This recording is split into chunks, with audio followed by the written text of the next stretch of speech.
Assalamualaikum, hai semuanya, kembali lagi di channel aku, Hai Kitchen. Di video aku kali ini, aku mau share ke kalian gimana cara aku bikin aneka dimsum dengan satu resep aja, tapi hasilnya bener-bener enak. Bisa banget dijadikan aneka jenis dimsum, yaitu dimsum ayam, dimsum nori, dan juga lumpia kulit tahu ya. Untuk teksturnya, kalian bisa lihat sendiri, ini enak banget, kenyalnya juga pas, rasanya udah gurih banget. Pokoknya buat kalian pecinta dimsum, kalian wajib banget tonton video ini sampai selesai, apalagi ini juga bisa dijadikan ide usaha kalian. Dijual udah matang kayak gini atau dijual frozen juga bisa banget ya guys. Oke, buat kalian udah penasaran gimana cara aku bikinnya dan apa aja bahan-bahan yang aku gunain, tonton terus ya videonya sampai selesai. Dan buat kalian yang baru di channel ini, jangan lupa buat subscribe channel aku dan tekan tombol lonceng ya guys. Terima kasih semuanya. Sekarang lanjut aja yuk ke cara membuat. Ini dia bahan-bahan yang aku perlukan untuk bikin dimsum. Di sini bahan-bahannya udah aku tulis semua. Syarat untuk bikin dimsum yang enak yaitu wajib banget pakai ayam yang masih segar dan juga udang yang masih segar. Untuk menghemat biaya produksi, di sini ayamnya aku pakai paha dan juga dada ya. Kalau misalnya kalian mau lebih premium lagi, kalian bisa pakai full paha ayam. Kalau pakai full paha ayam, hasil dimsumnya bakalan lebih juicy. Tapi di sini aku pakainya paha dan juga dada yang udah dipotong-potong. Sekarang lanjut aja aku masukkan ke dalam chopper kayak gini. Oke, lanjut sekarang aku masukkan bawang putih dan juga daun bawang yang udah aku potong-potong. Selanjutnya aku tambahkan es batu, ini supaya hasilnya lebih kenyal ya.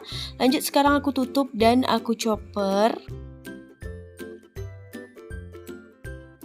Dichopper sampai daging ayamnya halus kayak gini. Lalu aku tambahkan bumbunya. Putih telur, minyak wijen, dan saus tiram ya. Lanjut ini dichopper lagi sampai benar-benar tercampur rata, tapi jangan terlalu lama juga ya. Setelah itu aku tambahkan udangnya. Untuk jenis udang kalian bebas bisa pakai udang apa aja, tapi jangan lupa gunakan udang yang masih benar-benar segar. Sebab kalau udangnya itu udah nggak segar, nanti baunya nggak bakalan enak. Setelah itu aku tambahkan tepung tapioka. Lanjut dichopper lagi sebentar aja sampai tercampur rata. Dan ini dia penampakan adonannya setelah tercampur rata semuanya. Oh ya, kalau misalnya kalian nggak punya chopper, kalian juga bisa pakai blender aja untuk giling daging ayam dan juga udangnya. Oke, ini sekarang adonannya udah aku pindahkan ke dalam mangkuk. Untuk dimsumnya, di sini aku pakai kulit dimsum ukuran 10 cm. Kalau misalnya kalian mau ukuran lebih kecil, terserah, sesuaikan aja dengan selera kalian.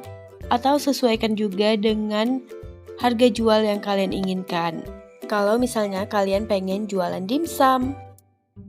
Lanjut, sekarang aku masukkan sedikit adonan di atas kulit dimsumnya kayak gini, lalu dirata-ratakan. Setelah itu bagian kulitnya jangan lupa dicubit-cubit kayak gini supaya hasilnya lebih cantik. Kalau tekstur dari adonan kalian ini pas, dia bakalan gampang banget dibentuk kayak gini. Tapi kalau misalnya adonan kalian itu lembek, dia nggak bakalan bisa membentuk mangkok kayak gini guys. Jadi ini tinggal diputar-putar aja di tangan. Kalau misalnya kalian udah bikin setiap hari, aku yakin kalian pasti bisa banget bikin ini dengan cepat.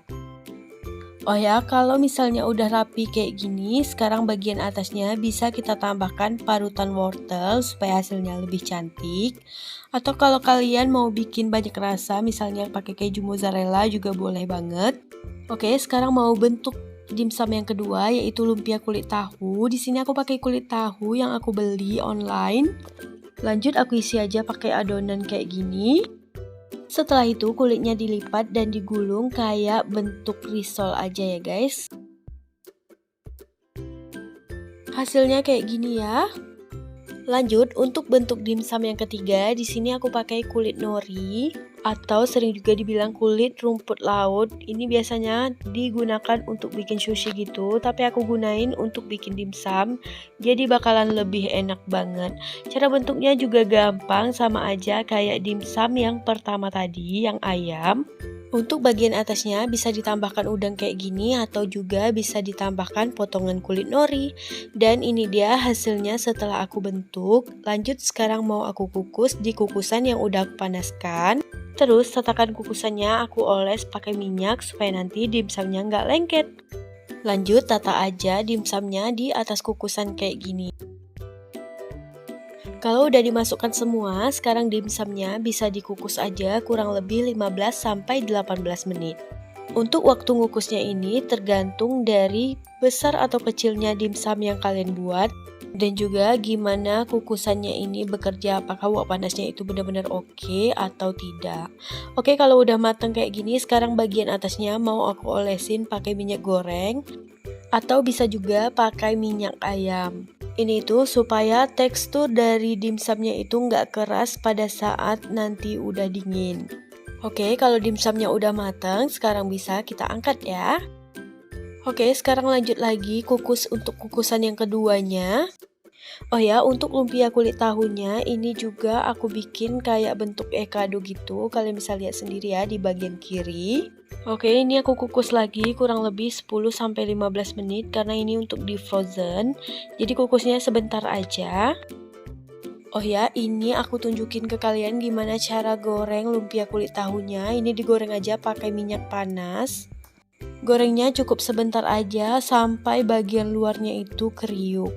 Jadi nggak perlu lama karena dimsum di bagian dalamnya itu juga udah mateng. Oke, kalau udah bisa kita tiriskan ya, dan ini dia hasil dimsum yang udah aku bikin.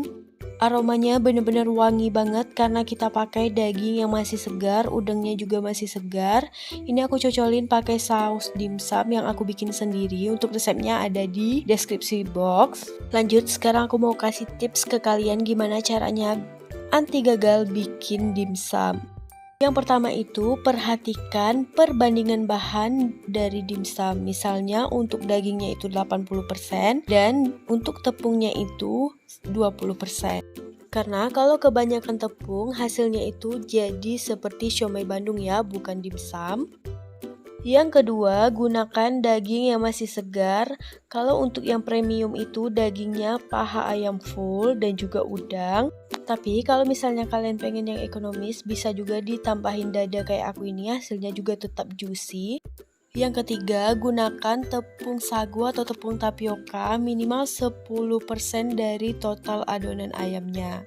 Karena kalau nggak pakai tepung, adonannya itu nggak ngikat sama sekali, jadi bakalan ambiar.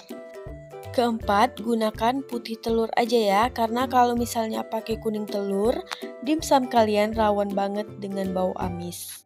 Fungsi putih telur di sini juga bisa membuat dimsum jadi lebih sedikit mengembang. Yang kelima, jangan juga haluskan daging sampai benar-benar halus, karena dia nggak bakalan bertekstur pada saat kita gigit. Jadi untuk dagingnya itu dicincang kasar aja. Yang keenam, jangan aduk adonannya terlalu lama. Karena kalau diaduk terlalu lama, apalagi setelah dimasukkan tepung tapioka, nanti dimsumnya bakalan keras. Oke, itu dia tadi menurut aku tips dan trik yang paling penting untuk bikin dimsum di rumah. Semoga buat kalian yang udah nonton video ini sampai selesai, kalian bisa banget bikin dimsum yang enak di rumah. Buat kalian yang suka dengan video ini, jangan lupa like, komen, dan juga share ke semua sosial media yang kalian punya. Dan buat kalian yang baru di channel ini, belum subscribe channel aku saranin buat subscribe dulu ya, dan tekan tombol lonceng, supaya kalian dapat notifikasi saat aku upload video terbaru. Terima kasih banget udah menonton video ini sampai selesai, jangan lupa tonton video aku yang lainnya. Sampai ketemu lagi di video aku selanjutnya ya. Wassalamualaikum warahmatullahi wabarakatuh. Bye!